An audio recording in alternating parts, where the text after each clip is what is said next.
लग मेरी दौड़ जैसे कागज को सूझत और न ठोर। भक्ति दान मोह दीजिए गुरुदेवन के देव, और कछु ना चाहिए निस दिन तुम्हारी से, और कछु ना चाहिए निस दिन तुम्हारी से। बोलो जयकारा बोल मेरे श्री गुरु महाराज की जय। बोलो सांचे दरबार की, बोलो श्री नंगली निवासी भगवान की, बोलो श्री परमहंस दयाल जी महाराज की, बोलो सच्ची सरकार की, बोलो श्री स्वामी जी महाराज की, बोलो सियापति रामचंद्र महाराज की जय। हृदय मंदिर में आसीन मेरे इष्ट देव भगवान के चरणों में कोटि कोटि दंडवत प्रणाम। मंचासीन सारस्वत मिशन का अर्चनीय वंदनीय संत समाज, उनके चरणों में भी कोटि कोटि नमन। श्री सद्गुरुदेव भगवान जी की परम प्यारी संगत, आज बड़ा ही भाग्यशाली दिन है और सत्संग कल आखिरी और उससे पूर्व का आज का सत्संग जब आए तो सद्गुरु की अपार रहमत बरस रही थी। क्या मस्ती में भक्त प्यारे नाच रहे हैं, गा रहे हैं, अपने प्राणाधार परम आराध्य देव दादा गुरुदेव श्री परमहंस दयाल जी का अवतरण दिवस की खुशियां मना रहे हैं। ये खुशियां सद्गुरु के चरणों में हमारी यही अरदास है कि हमें ये जीवन मिला, हम अपने नन्हे बच्चों का कितनी खुशियों के साथ, कितने आनंद के साथ, कहीं क्लबों में, कभी कहीं ये दिन मनाते हैं। लेकिन भाग्यशाली जीव अपने सद्गुरुदेव, अपने आराध्य देव का इतने आनंद के साथ ये जन्मदिन मनाना, अवतरण दिवस मनाना, ये बड़े भाग्यों से ये दिन मिलता है। ये बड़ा मुकद्दस दिन है। तो आज सद्गुरु की कृपा बरस रही है और गुण गाने हैं। और अभी आप सुन रहे थे कि हमारे दादा गुरुदेव क्या थे, शाहे विलायत थे। जहां वो उन्होंने पग धरा, लेकिन हाँ उन्होंने निवृत्ति मार्ग को अपनाया।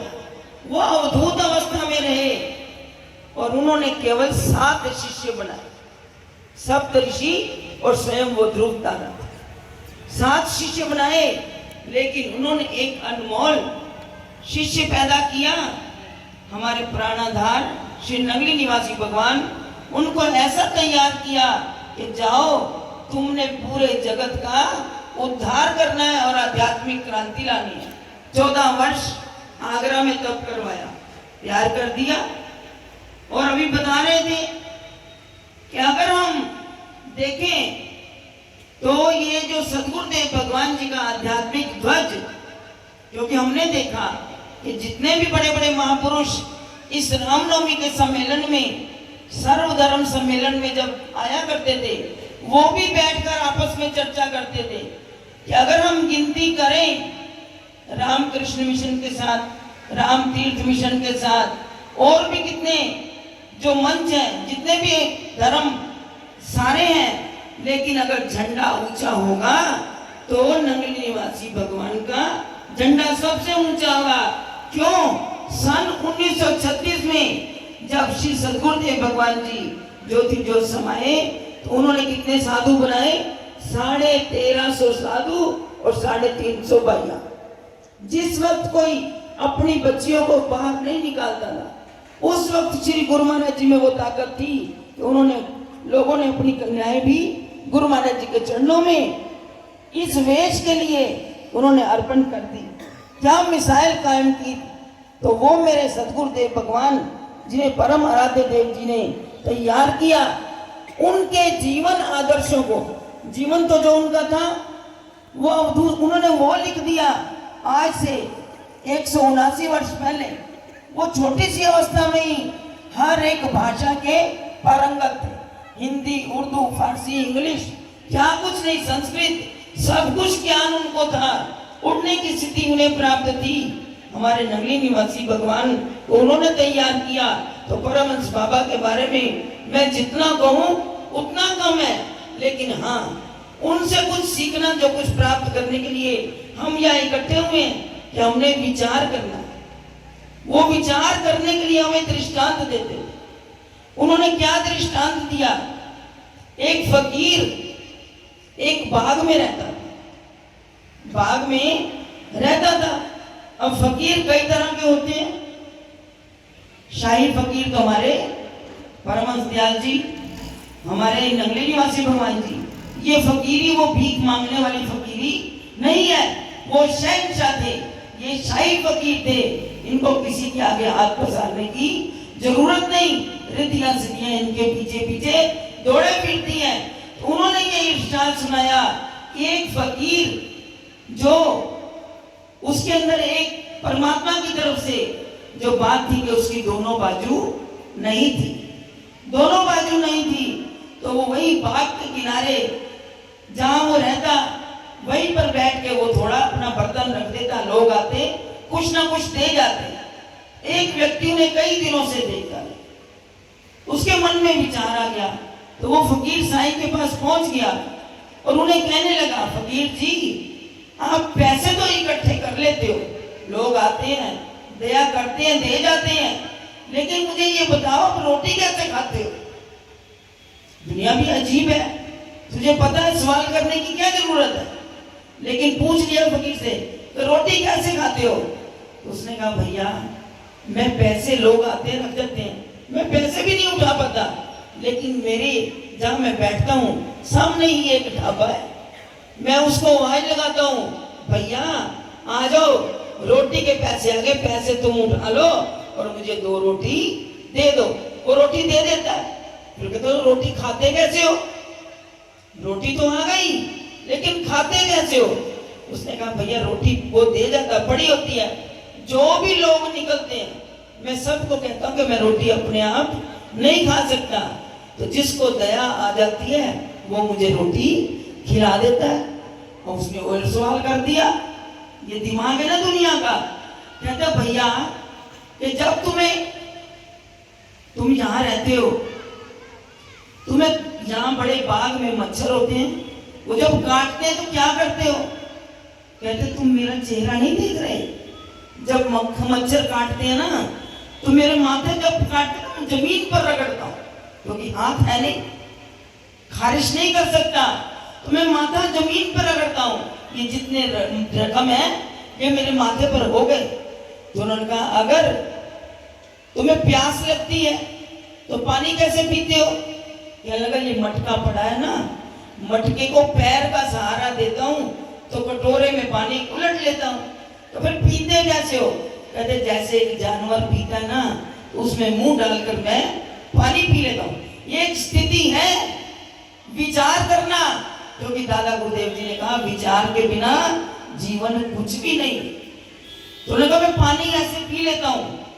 फिर उस फकीर ने क्या कहा, भैया देखो कितनी मुसीबत है, और जब शरीर पे खारिश होती है तो मैं जैसे जानवर रगड़ते ना शरीर को, मैं ऐसे खारिश करके अपने जीवन को, थोड़ी सी शरीर को संतुष्टि कर लेता हूँ, लेकिन शरीर सारा छिल जाता है। तो उस वक्त उस फकीर ने कहा, भैया तुमने सब कुछ पूछा, मैं तुझे एक बात कहता हूँ, ये बस एक परमात्मा ने बाकी सब कुछ मुझे दिया, एक 2 बाजू ही नहीं तो दी, एक 2 बाजू नहीं मिले तो इतना मुझे सहन करना पड़ता है।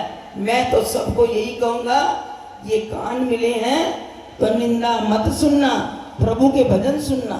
जुबान मिली है तो प्रभु के गीत गाना, आंखें मिली है तो प्रभु के दर्शन करना, हाथ मिले हैं तो परमात्मा के जाकर लंगरों में सेवा करना, मंदिर में जाकर झाड़ू लगाना।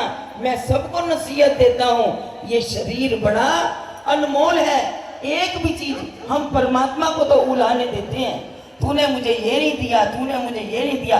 सब कुछ होते हुए अभी सुन रहे थे ना कि शुक्रिया करो, या शुक्रिया बंद करो, वो उसके पास फेंकता सब कुछ जो उसका धन्यवाद करता है। लेकिन वो कहते हैं कि तू उसका शुक्र गुजार हो, वो तुझे सब कुछ देता है, लेकिन ये जीवन मिला विचार के लिए।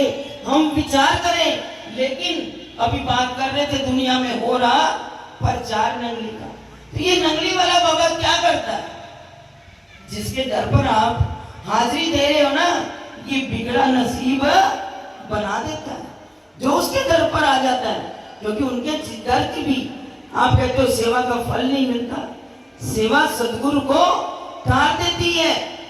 एक छोटी सी बात कहूंगी, क्योंकि प्रसंग चल गया कि गुरु महाराज जी के दरबार में एक बार लंगर चल, यहाँ लंगर आप सबके लिए तैयार है, लंगर चल रहा था, पंक्तियां लगी हुई थी, तो सब भोजन कर रहे थे, सेवादार बरता रहे थे। एक बच्चा एक माई के पास बैठा हुआ, तो उसने रोटी तो थाली पड़ी थी, सब डलवा लिया। जब डल गया तो माता ने इशारे से कहा बेटा खाओ, तो वो ऐसे ऐसे करने लग गया, भी मैं नहीं खा पाऊंगा। अब माँ को तरस आ गया, उसने कहा अच्छा बेटा तुम नहीं खा सकते तो मैं तुम्हें खिला देता हूँ, खिला देती हूँ। माता ने कहा, माता ने उसको भोजन खिला दिया। जब खिला दिया तो उसमें 2-4 कोर बच गए, तो बच्चे ने रोक दिया, भी अब मुझसे और नहीं खाया जाएगा। तो उन्होंने कहा चलो नहीं खाया जाता। उनका ये बच्चा थाली भी नहीं उठा सकेगा, मैं इसकी थाली उठाकर जूठे बर्तनों में रख आती हूँ। जब वो रखने के लिए गई, अब नंगली दरबार में भी यही, क्योंकि सब जगह आप देखते हो लिखा होता है खाओ मन भर छोड़ो ना कन भर।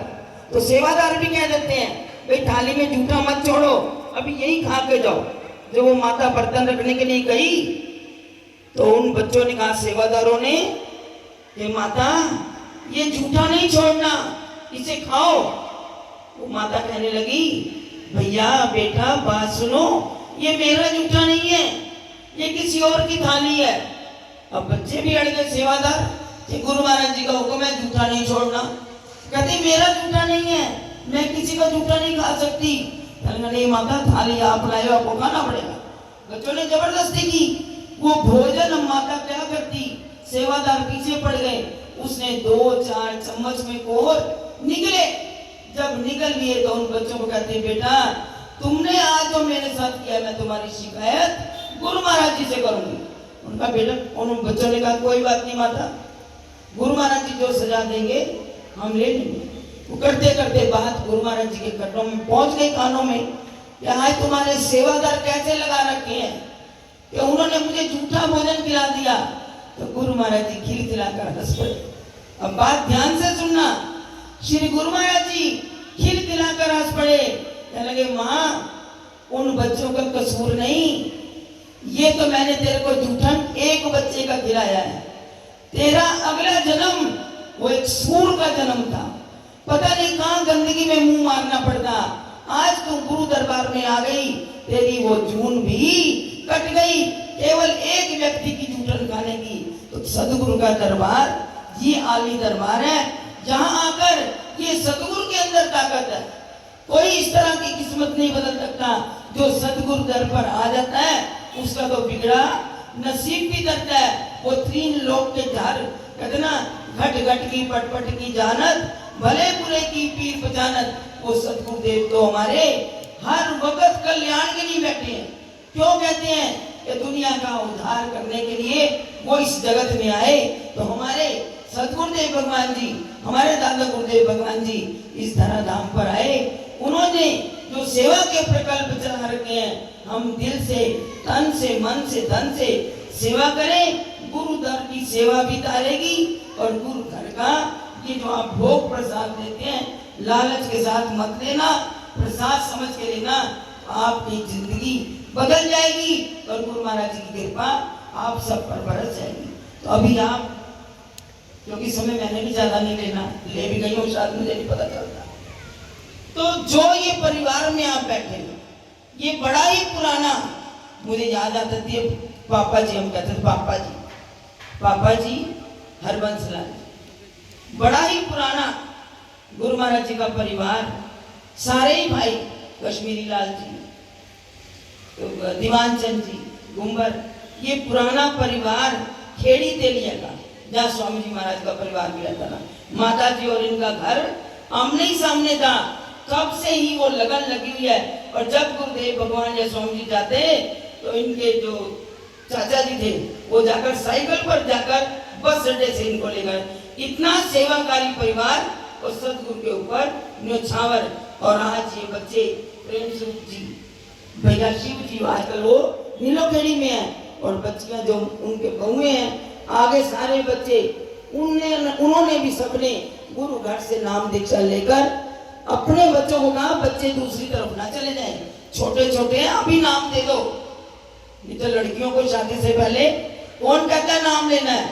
उन्होंने कहा नहीं, वो नाम तो अंदर रहेगा, जो आने वाले आए वो भी गुरु घर से प्रभावित होकर गुरु के बन गए। तो ऐसा हमें सबको अपने बच्चों को गुरु महाराज जी के चरणों में लगाना चाहिए।